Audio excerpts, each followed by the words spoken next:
ಇದ್ಯಾಕೆ ಗಣಿತ ಮಾಡ್ರಿ, ಇದನ್ನ ಮಾಡೋದು ಅದರಿಂದ ನನಗೆ ನೀವು ಇದು ಮಾಡ್ರಿ, ವಿಡಿಯೋ ಮ್ಯೂಟ್ ಮಾಡ್ರಿ, ಕಾಣಿಸ್ತದೆ.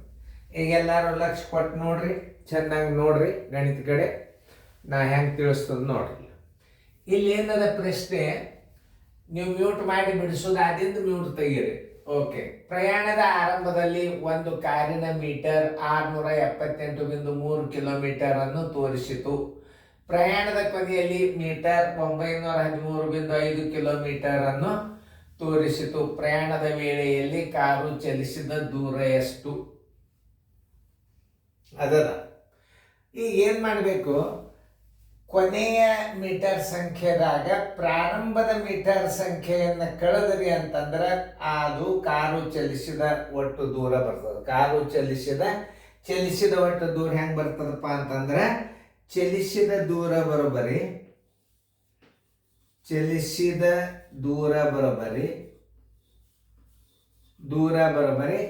ಏನು, ಈಗ ಸದ್ಯ ಕೊನೆಯಲ್ಲಿ ಮೀಟರ್ ಪ್ರಯಾಣ ಮುಗಿದ ನಂತರ, ಪ್ರಯಾಣ ಮುಗಿದ ಕೂಡಲೇ ಪ್ರಯಾಣದ ಕೊನೆಯಲ್ಲಿ ಮೀಟರ್ ಸಂಖ್ಯೆ, ಪ್ರಯಾಣ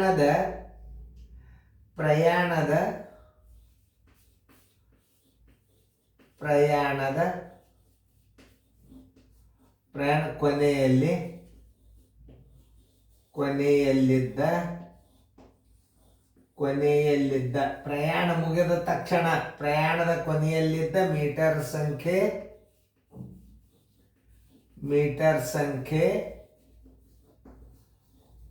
ಮೈನಸ್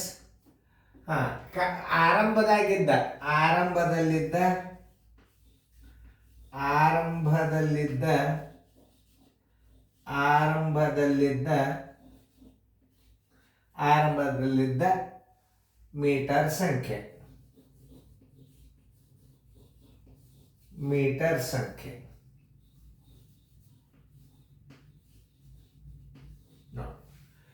ಹೆಂಗ ಅದನ್ನು ತಿಳ್ಕೊಬೇಕನ್ನೋದನ್ನು ನೋಡ್ಕೊರಿ.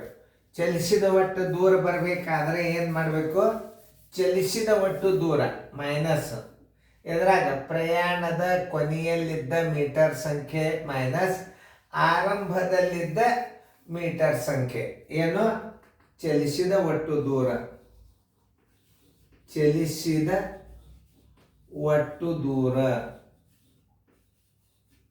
ದೂರ ಬರಬೇಕಾದ್ರೆ ಏನು ಮಾಡಬೇಕು, ಪ್ರಯಾಣದ ಕೊನೆಯಲ್ಲಿದ್ದ ಮೀಟರ್ ಸಂಖ್ಯೆ ಮೈನಸ್ ಆರಂಭದಲ್ಲಿದ್ದ ಮೀಟರ್ ಸಂಖ್ಯೆಯನ್ನ ಕಳಿಬೇಕು. ಅಂದ್ರೆ ಏನು ಬರ್ತದ, ಪ್ರಯಾಣದ ಒಟ್ಟು ದೂರ ಬರ್ತದೆ. ತಿಳಿತಾ?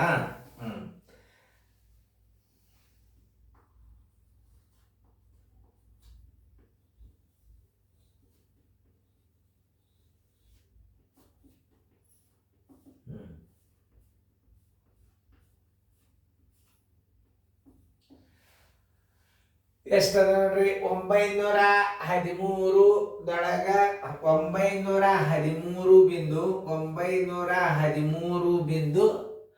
ಇದೇನು ಇದೇನು ಕೊನೆಯ ಮೀಟರ್ ಸಂಖ್ಯೆ.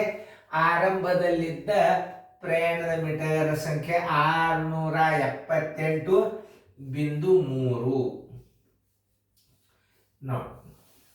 5 3 ಆದ್ರೆ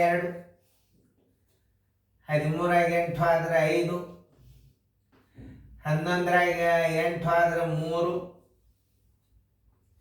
9 7 ಆದ್ರೆ 2. 235.235.2 ಕಿಮಿ ಓಡ್ಯದ.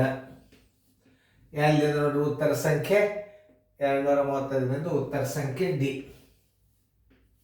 ನೋಡಿ ಹೆಂಗೆ ತಿಳ್ಕೊಬೇಕು ಅನ್ನೋದು ಹೇಳತ್ತ ನಾನು ನಿಮಗೆ.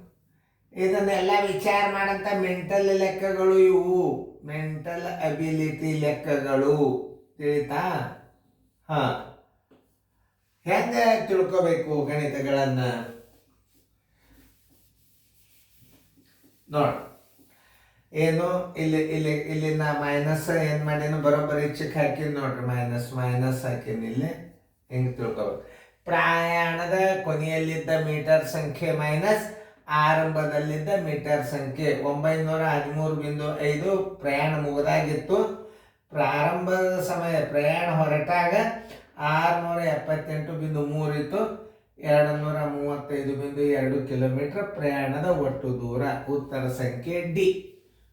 ಚೆನ್ನಾಗಿ ತಿಳ್ಕೊಳ್ಳಿ.